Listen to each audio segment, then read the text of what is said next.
eu descobri uma coisa nova com esse programa começando 4h30, depois com o intervalo começa o culto. Sabe o que eu descobri? Estou morrendo de fome.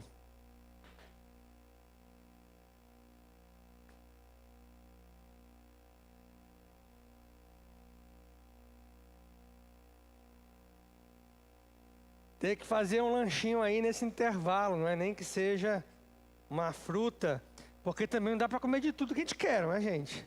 Senão a gente não anda, a gente rola.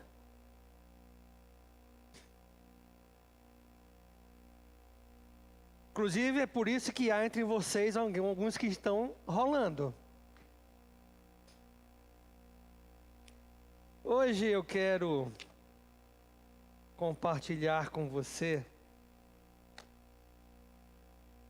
um daqueles textos, logo no início da nossa conversa, um daqueles textos que são instigantes, que instiga a curiosidade. Tem aqueles textos bíblicos que instigam a nossa curiosidade. Então, no começo eu vou compartilhar com você um desses textos, que faz a gente ficar olhando, vidrado, querendo entender o que é bem, o que é realmente aquilo que está se passando. E é um texto que se encontra em 1 Coríntios, capítulo 15.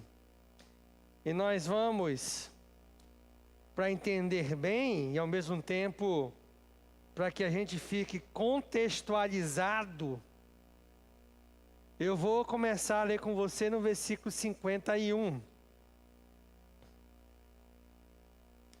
1 Coríntios, capítulo 15, verso 51 em diante.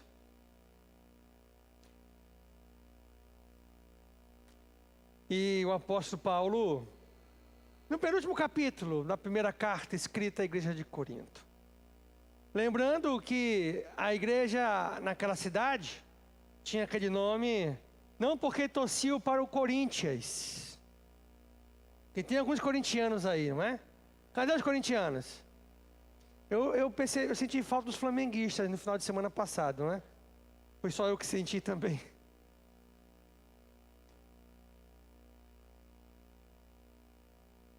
E ele escreveu mais de 2 cartas à igreja que ficava reunida ali naquela cidade.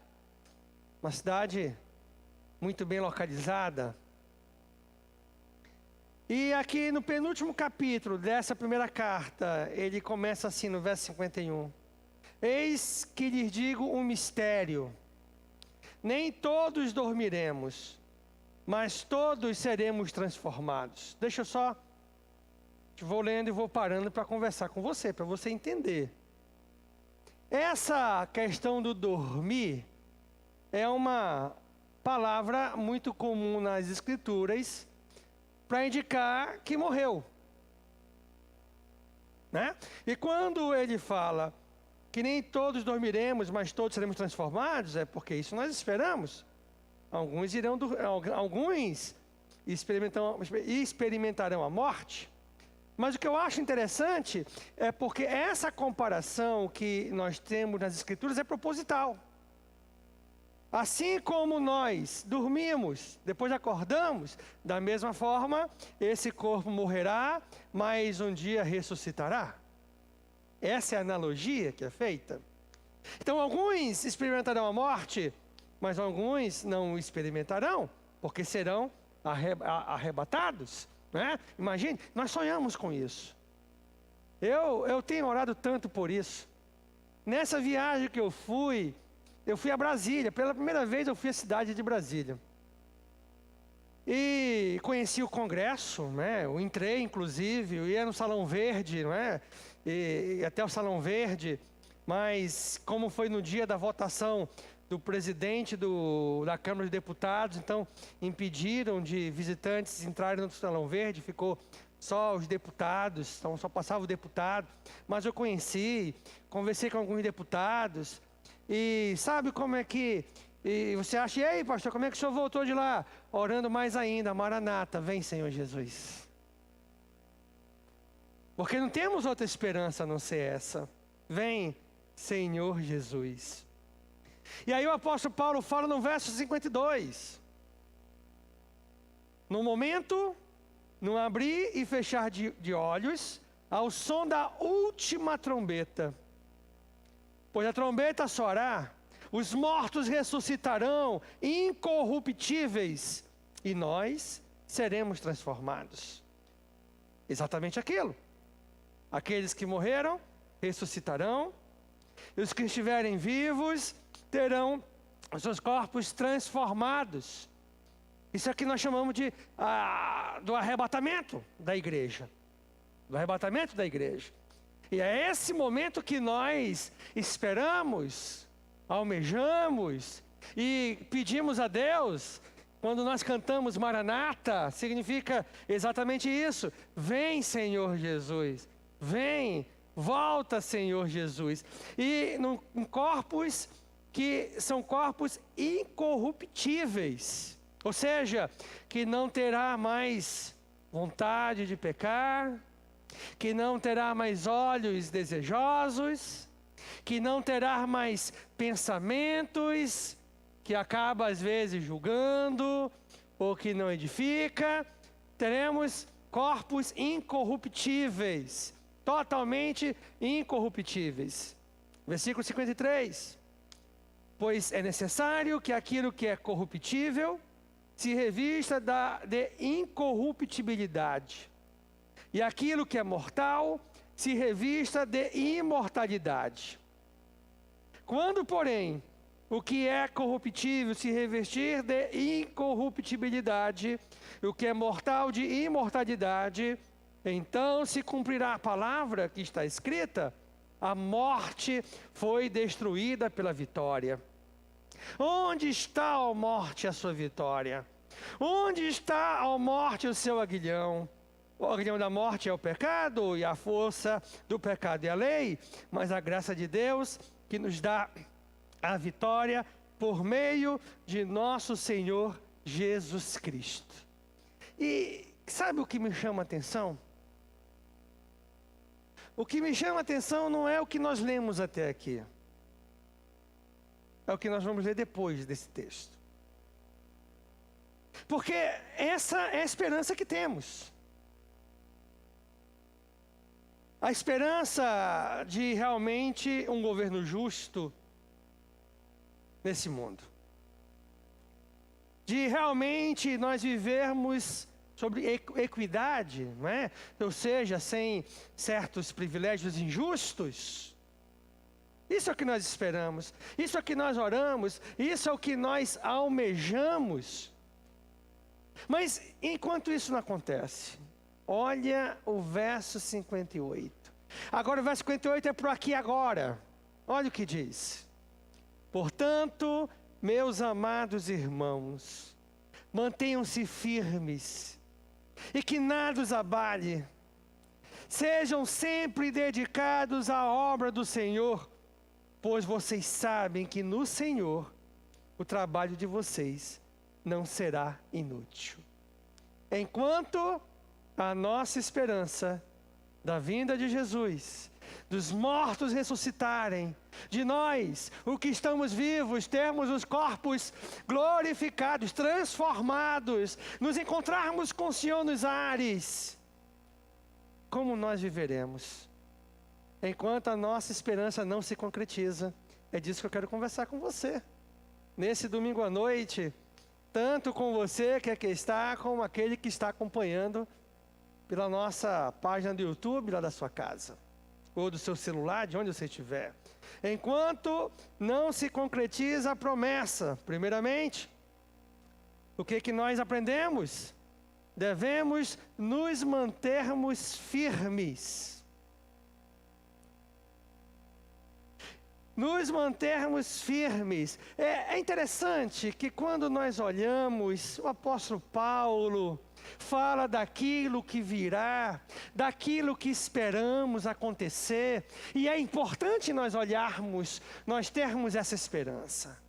É importante nós olharmos com os nossos olhos da fé. É importante nós sonharmos e almejarmos novos céus e nova terra. Isso virá a posteriori. É importante nós sonharmos com o reinado de Jesus sobre esse mundo. Isso é importantíssimo, mas enquanto isso não acontece, sabe o que ele diz? Você, eu, cada um de nós somos responsáveis por nos mantermos firmes. Mantenham-se firmes, mantenham-se. Quando nós olhamos aqui a ordem expressa, dada, mantenham-se firmes, não é uma opção. Meu irmão, nós esperamos, olha, nós seremos avaliados, a baliza da avaliação que terá sobre cada um de nós, é importante o final, muito mais do que o início. Nós seremos marcados, conhecidos muito mais pelo final da nossa trajetória cristã do que do início da nossa trajetória cristã. Não basta o entusiasmo dos primeiros momentos da caminhada com Cristo. Não basta aqueles momentos emotivos com a caminhada inicial com Cristo. Não adianta você começar tão entusiasmado e daqui a pouco você está abandonando. Não, nós somos responsáveis. Não espere que o seu irmão faça aquilo que cabe a você fazer. Não espere que as pessoas façam aquilo que é sua responsabilidade fazer. O verbo é prenominal. Mantenham-se. Mantenham-se. Claro que nós ajudamos, claro que a igreja ajuda, mas a responsabilidade primária é sua. É você que vai se manter firme. E é um desafio. E é um desafio porque nós vivemos num momento da Igreja de Cristo que é um desafio. Porque não é apenas nós virmos a igreja. Quando nós olhamos ali em Apocalipse e vemos as 7 igrejas de Apocalipse, Éfeso, Esmirna, Pérgamo, Tiatira, Sardes, Filadélfia, Laodiceia. E nós vamos observar que a única que tinha um conceito elevado de si mesma foi a que pegou diante de Deus um parâmetro, um julgamento extremamente rigoroso, que não tinha uma coisa boa da boca de Jesus para falar daquela igreja. Parece muito com a igreja atual. E é muito feliz a ala teológica que associa essas 7 igrejas aos 7 momentos da história do cristianismo ao longo da história. E é muito feliz quando dizem assim: nós vivemos a era da Laodiceia. Ou seja, da igreja morna. Aquela que, o que marca a igreja morna? Conhece a verdade, mas não pratica a verdade. Sabe o que tem que ser feito, mas prefere o conveniente do que a vontade de Deus. Prefere o que é conveniente do que o que deve ser feito. Isso é o que marca a igreja de hoje. Isso é o que marca. Nós observamos, porque na verdade manter-se firme é muito mais do que vir à igreja, porque às vezes a gente vem, porque uma tradição tomou de conta, de tanto vir aos domingos, e quando você não vem você sente falta. É mais do que isso, é nós vivermos, é nós nos esforçarmos para colocarmos o Evangelho, a palavra no chinelo das nossas vidas. E quando eu falo nos esforçarmos, porque eu quero dizer para você uma coisa muito importante. É óbvio que a gente sabe que a salvação é pela graça, sim, sim. Mas esse mesmo Deus que salvou a igreja pela graça. Eu fui numa drogaria esses dias, e aí o sobrinho da minha esposa estava ali: tio, isso aqui, tio, eu digo, pega, vou comprar para você. Aí eu olhei para ele: é graça. Aí o vendedor ficou me olhando: graça. Eu digo, você conhece o conceito de graça? Ele disse, não. Foi o que Jesus fez por mim e por você. Ele morreu naquela cruz sem nós merecermos. Isso é graça.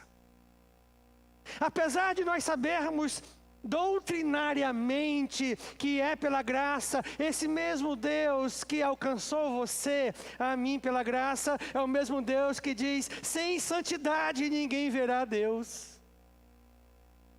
É o mesmo Deus que exige santidade do seu povo.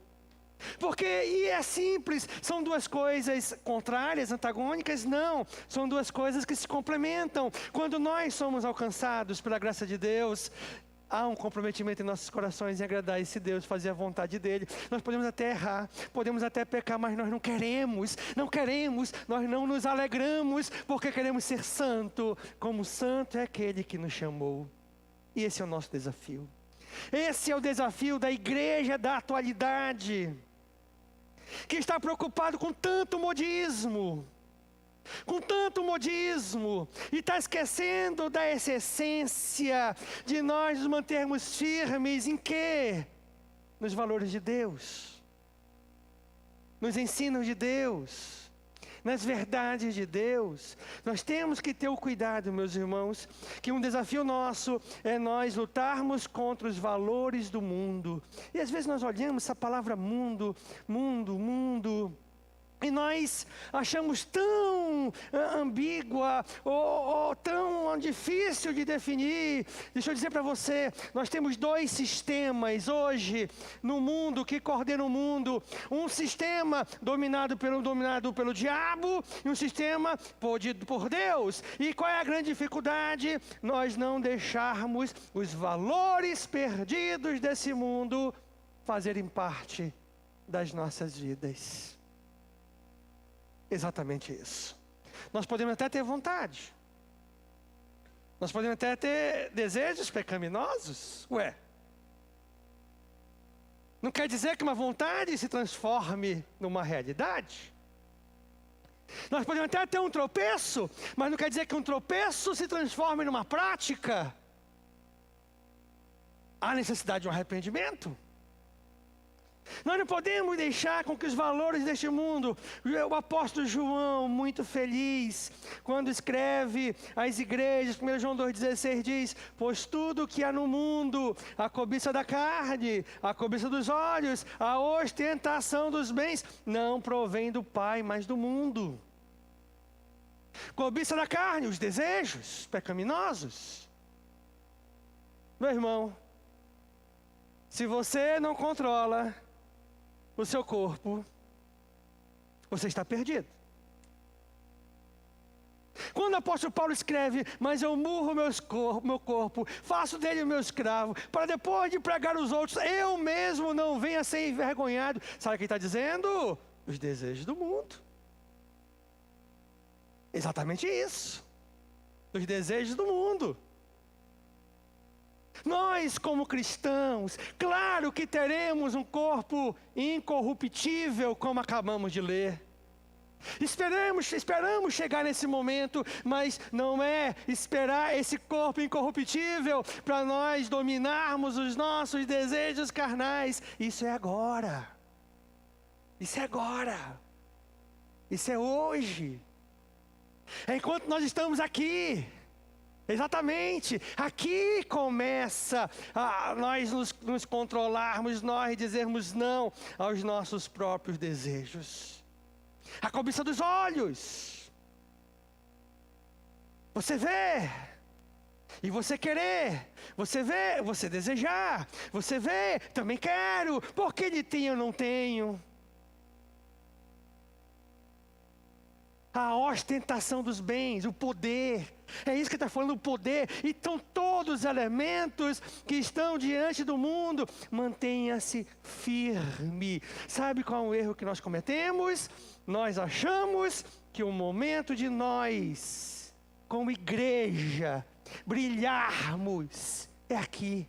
Não. É no que está por vir.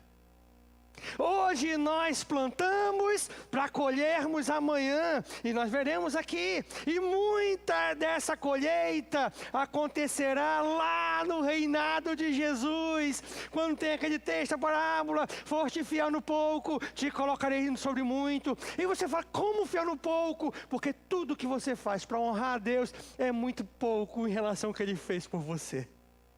Exatamente isso. Mas esse pouco que você faz é o que Ele quer e espera de você. Exatamente. Ele não espera de você o tanto que Ele fez por você, porque é impossível. Por isso que o profeta diz que os nossos atos de justiça diante de Deus são como pano de imundícia, como absorvente feminino. Ou seja, aqueles nossos melhores atos de justiça não valem de nada diante da grandeza, da santidade, da justiça de Deus. Ele quer esse pouco seu, esse esforço da sua parte, esse pouco. É nós nos mantermos firmes contra os valores desse mundo perdido. O grande desafio da igreja é ver Jesus nos ares, imaculado, como uma noiva vestida de branco, aguardando ansiosamente, como aquela noiva que não se contaminou, como aquela noiva que não se perdeu, como aquela noiva que não perdeu seu foco e objetivo. Esse é o grande desafio da nossa geração cristã, fazermos parte de uma igreja imaculada, de uma igreja de pessoas comprometidas, perfeitas não, mas que se esforçam em busca da perfeição, de pessoas que até erram, mas não têm prazer no pecado e no erro, que se esforçam para agradar aquele que na cruz morreu no nosso lugar. Esse é o nosso desafio. Nós não podemos ser como uma Laodiceia, que é o que tem tomado de conta da nossa sociedade, não. De forma nenhuma. Manter-se firme contra os valores mundanos. Manter-se firmes diante das dificuldades da vida. Porque olha o que o texto fala. Mantenham-se firmes e que nada os abale. Nada os abale. Você tem tido abalos? Está mexendo com você? Os problemas que você enfrenta, eles estão balançando a sua caminhada? Estão balançando você na fé? Isso é uma pergunta interessante. Porque Jesus disse que nesse mundo teremos aflições. Um dos grandes erros de nós cristãos é acharmos que, por estarmos em Cristo, nós não enfrentaremos as tempestades da vida. Engana-se você.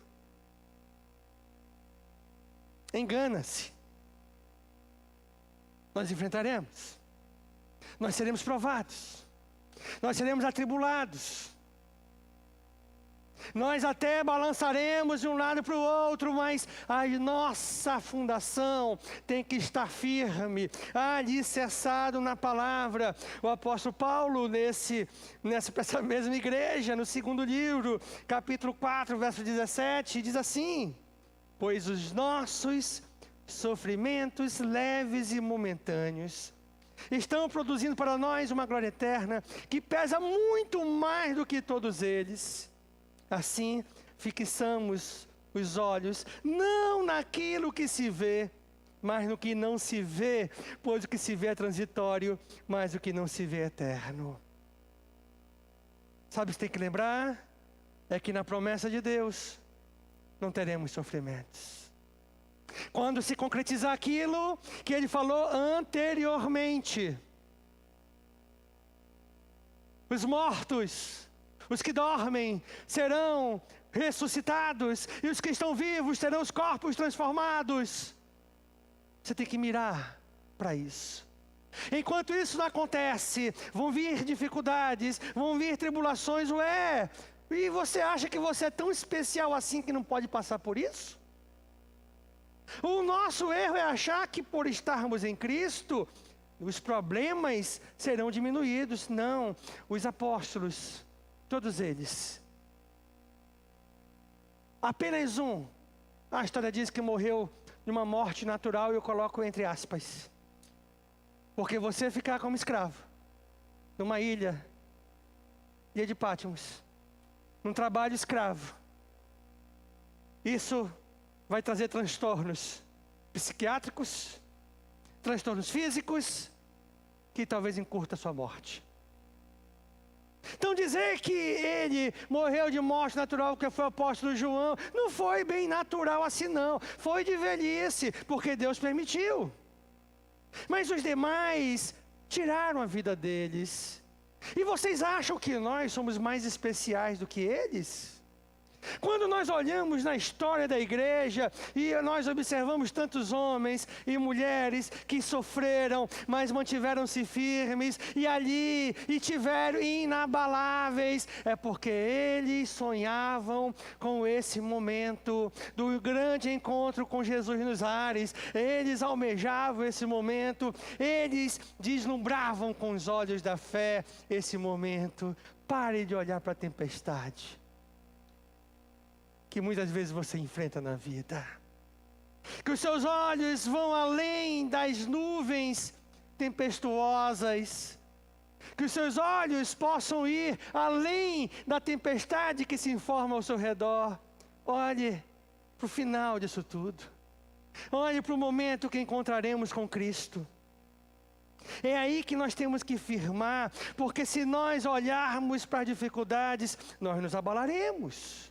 E nós talvez abandonemos a caminhada, ou perdemos a efetividade, ou perdemos o nosso objetivo. E Deus quer que nós nos mantenhamos firmes. Firmes. Não deixe nada arredar os seus pés do caminho que você deve trilhar.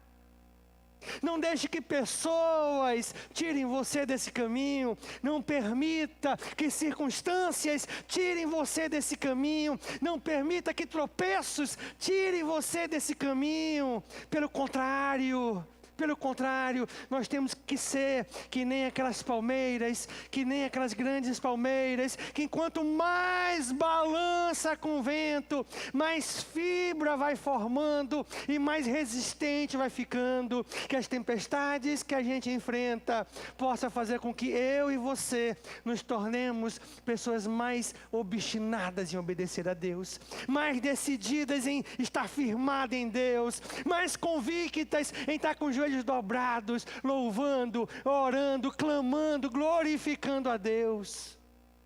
Não pode passar em nossos pensamentos, nem em nossos pensamentos, a ideia de abandonarmos a caminhada por causa dos problemas que enfrentamos. Pelo contrário, enquanto maiores os problemas, mais firmado em Cristo nós estamos. Mas tem um segundo ponto que eu quero compartilhar com você. Segundo ponto.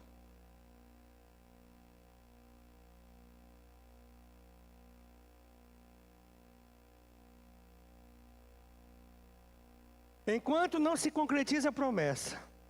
Primeiro, mantenhamos-nos firmes. Segundo, sejamos sempre dedicados à obra do Senhor. Esse é o segundo ponto. Sejamos sempre dedicados à obra do Senhor. Me chama a atenção a palavra sempre. Porque alguns de nós precisamos buscar uma constância maior em Cristo. Não me leve a mal. Pior do que você se afastar, é você continuar afastado dos caminhos do Senhor. Mas algumas pessoas precisam controlar essa oscilação. Uma hora estão dedicadas, outra hora não estão. Uma hora estão decididas a servir a Deus, outra hora não estão. Uma hora estão vindo, outra hora abandonaram o ministério. Sempre Sempre. Deus pede de mim e de você uma constância. É sempre. Não é quando eu sinto vontade. Não é quando eu estou disposto. Não é quando tudo vai bem, não sempre, é sempre, sempre estarmos dispostos na obra do Senhor, sempre estarmos dispostos para servirmos ao Senhor, sempre estarmos dispostos para dedicarmos nossas vidas ao serviço do Senhor. Aqui ele está falando disso, dedicado à obra, é nós fazermos com que isso aqui aconteça. O objetivo disso aqui são almas ganhas, pessoas salvas. Esse é o objetivo primário. O que vem como consequência são vidas transformadas, casamentos restaurados, pessoas abandonando drogas, vícios, aqueles vícios que escravizam. Mas o objetivo primário são almas salvas. Quando nós trabalhamos para que isso aqui aconteça, para que isso aqui funcione, nós estamos fazendo a obra de Deus. Porque nós estamos fazendo essa máquina funcionar. Nós estamos realizando a obra do Senhor. E é sempre dedicados. Não é quando o dinheiro tem na conta, não é quando eu estou empregado, não é quando eu estou tudo bem lá em casa, está completa harmonia, aí eu vou legal, Deus é tão bom. Não, é sempre, é quando estiver ruim, é quando estiver com tempestade, é quando estiver com todas as tribulações e problemas, é sempre dedicado à obra do Senhor.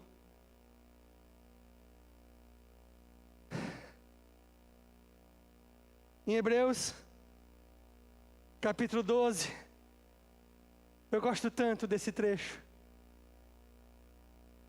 Versículo 1 e 2, eu gosto tanto desses versos.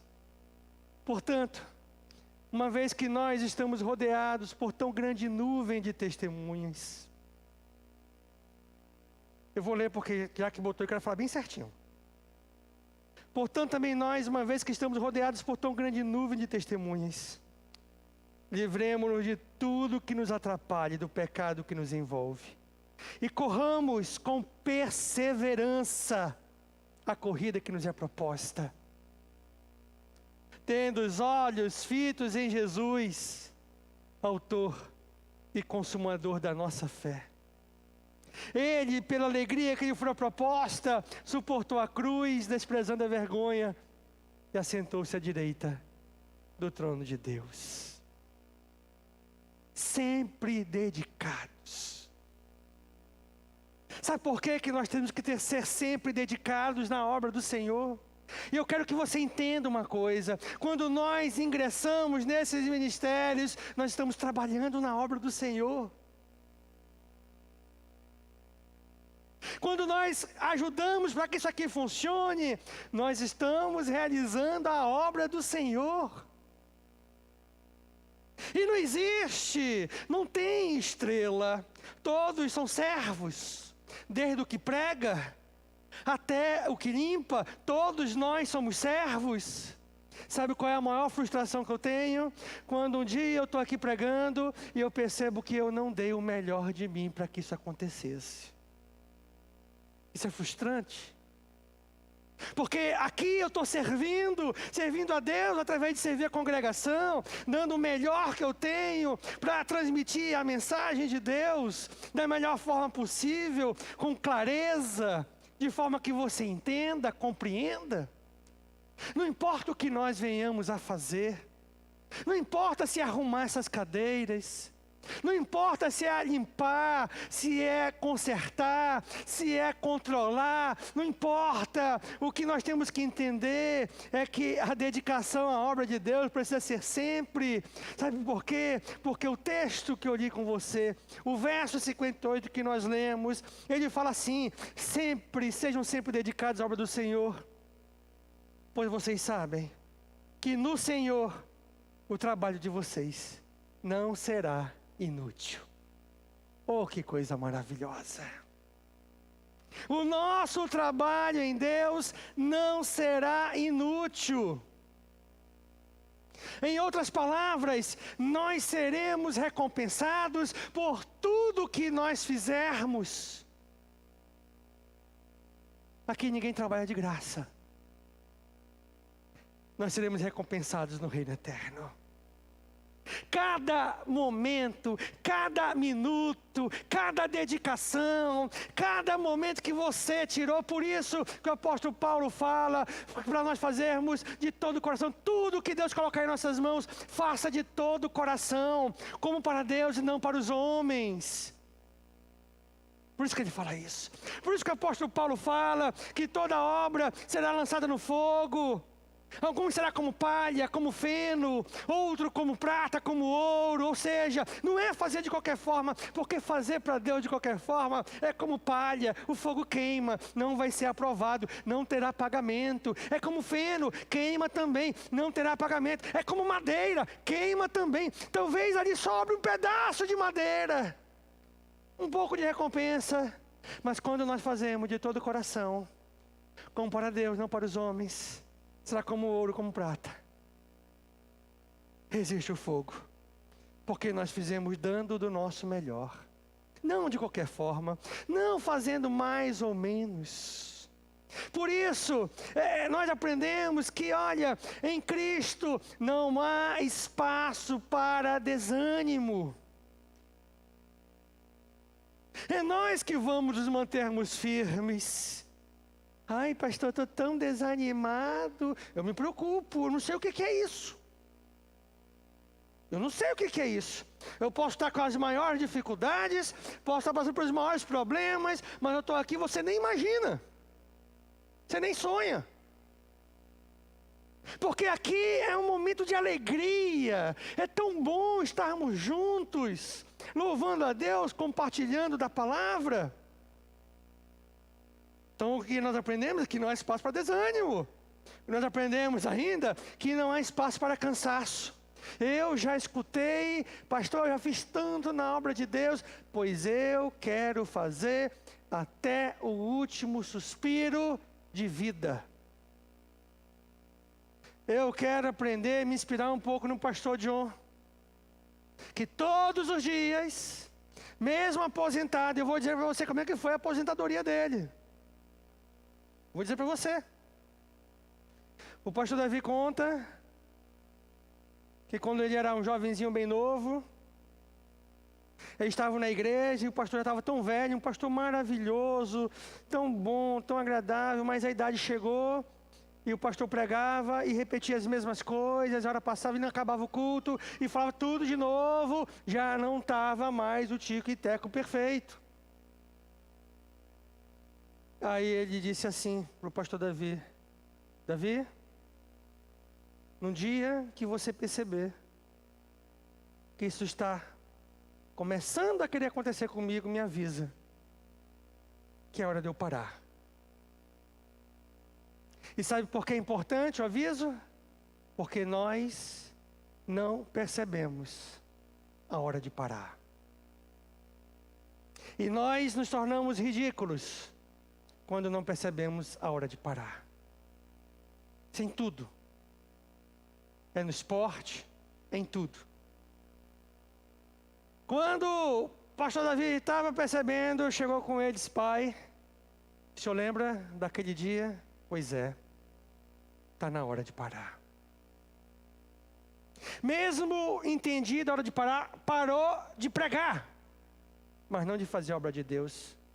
A cada dia, ele tinha a missão de falar de Cristo, pelo menos para uma pessoa. Eu não entendo, às vezes as pessoas dizem: eu já estou tão cansado. Eu já não tenho, já fiz muito. Não, nada que nós fazemos, estamos fazendo ou faremos se compara ao que o Deus fez por mim e fez por você. Nada. Nós fazemos pouco, temos que fazer mais. Não há espaço para cansaço. Nós aprendemos que nós temos que olhar para o alto, não para os lados, não para as pessoas ao nosso redor. Sabe, uma das coisas que mais frustra líderes quando ele deixa de fazer para Deus, para fazer para os irmãos. E sabe por que frustra? Porque ele descobre logo, logo que pessoas decepcionam, que pessoas são ingratas, que pessoas falham, que pessoas enganam. Mas ele só se frustra porque ele muda o sujeito da ação. Em vez de ser para Deus, se tornou para as pessoas. Ele quer ter o reconhecimento, ele quer ter o bate-palma, ele quer ter o tapinha nas costas. Porque quando nós fazemos para Deus, pode ser o que for, nós continuamos firmes, porque nós sabemos para quem estamos fazendo. E aquilo que para Ele fazemos não será em vão. Seremos recompensados. Não será inútil, seremos recompensados. É fazermos para Ele, não para as pessoas. E isso as pessoas têm uma dificuldade tão grande de entender. É uma das principais lições que um líder tem que aprender. Para quem nós fazemos? Aonde está a nossa motivação? É em Deus. É em Deus. Pessoas são importantes? Sim, são. Pessoas inspiram? Sim, legal. Mas também elas falham. Mas Deus permanece o mesmo hoje e para sempre. Meu irmão, é muito bom pensarmos, é até importante sonharmos com o que está por vir. Mas é muito importante, nesse momento, nós entendermos que enquanto não acontece a promessa de Deus, vamos nos manter firmes no Senhor. Firmes no Senhor. Não deixe nada tirar sua fé, a genuína. Não como a igreja de Laodiceia, que se achava tão importante, tão rica e não tinha nada, era pobre. Não, nós virmos simplesmente a igreja como se tudo tivesse bom. Não, é mais do que isso. É nós sermos firmes e constantes nas reuniões, mas também nós não nos envolvermos com a lama desse mundo. Nós sermos a geração santa, sacerdócio de Deus, povo exclusivo de Deus para a realização de boas obras. Nós sermos isso.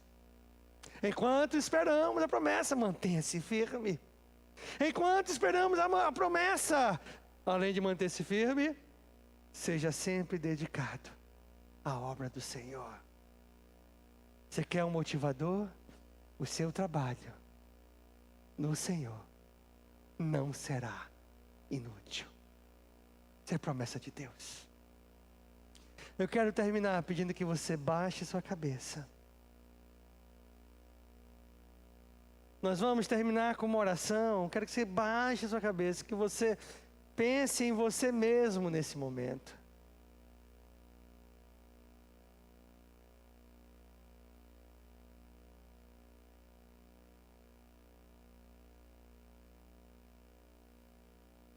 De cabeças baixas. Até você que está acompanhando de outro lugar, se for possível, baixe sua cabeça. De cabeças baixas, eu quero que você avalie a você mesmo. Sim, esperamos. O momento em que os mortos ressuscitarão, e os que estiverem vivos terão seus corpos transformados. Corpos incorruptíveis, sim. Mas enquanto isso não acontece, e a sua firmeza? E a sua dedicação na obra de Deus?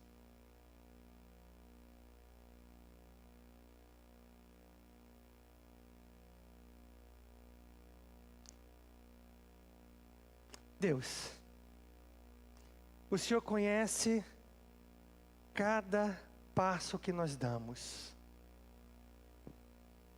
O Senhor conhece nossas limitações, as nossas fraquezas. O Senhor conhece cada molécula que compõe as nossas vidas, cada átomo. Foi por isso que naquela cruz Jesus morreu no nosso lugar. Porque o Senhor nos conhece tanto, ao ponto de sabermos que com os próprios esforços nunca seríamos capazes. Mas ao mesmo tempo que fomos agraciados com tão grande salvação, o Senhor exige que sejamos uma igreja santa, que mantemos-nos firmes. Ajude-nos a ser uma noiva imaculada à tua espera, até o momento da tua volta, e caso tropeçamos, que nós tenhamos forças em ti de levantarmos e não pararmos. Porque é por causa do teu nome, Jesus, o nome que está acima de todo nome, que nós estamos aqui. Vamos em pé, vamos juntos, de todo o seu coração. Faça dessa música a sua oração, final dessa oração. Fale para Ele.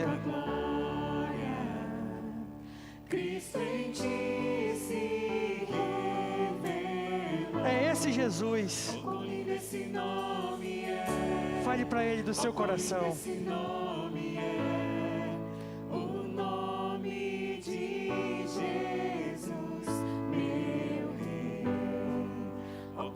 Esse nome é maior que tudo, Ele é. Ó, quão lindo esse nome é, nome de Jesus. Não há outro nome nos céus e na terra como o nome de Jesus. Foi exatamente isso que Ele fez.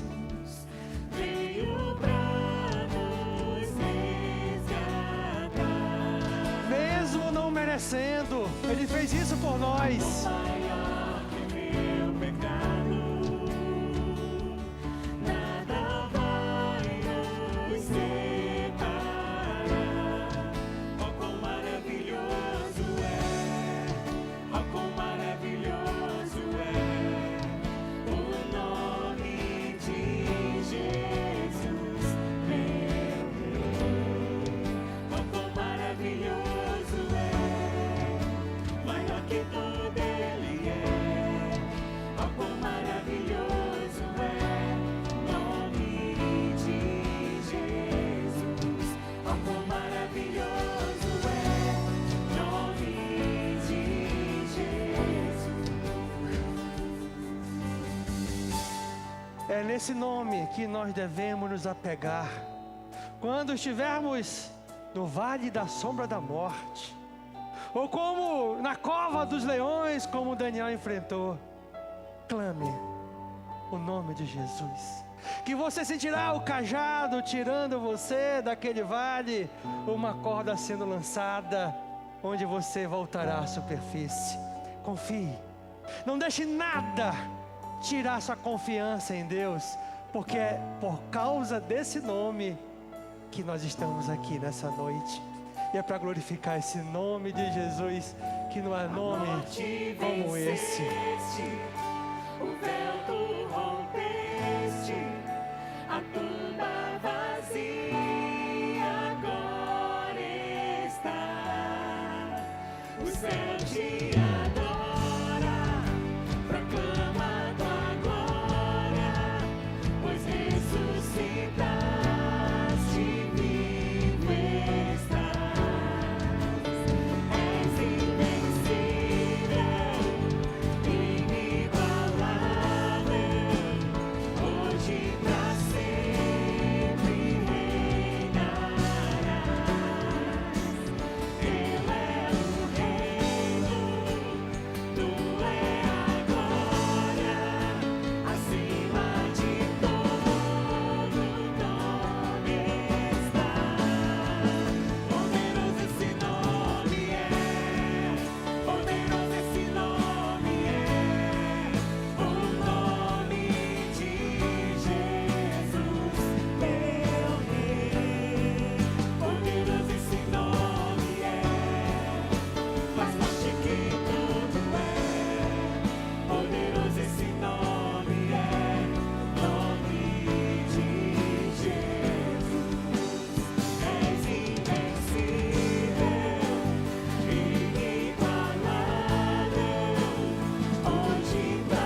Que Deus abençoe a nossa semana. Dê um abraço no seu irmão do lado. Desejo uma ótima semana em Cristo para ele. Mantenha-se firme. E seja dedicado à obra do Senhor. Uma ótima semana para você de casa. Que Deus abençoe grandemente.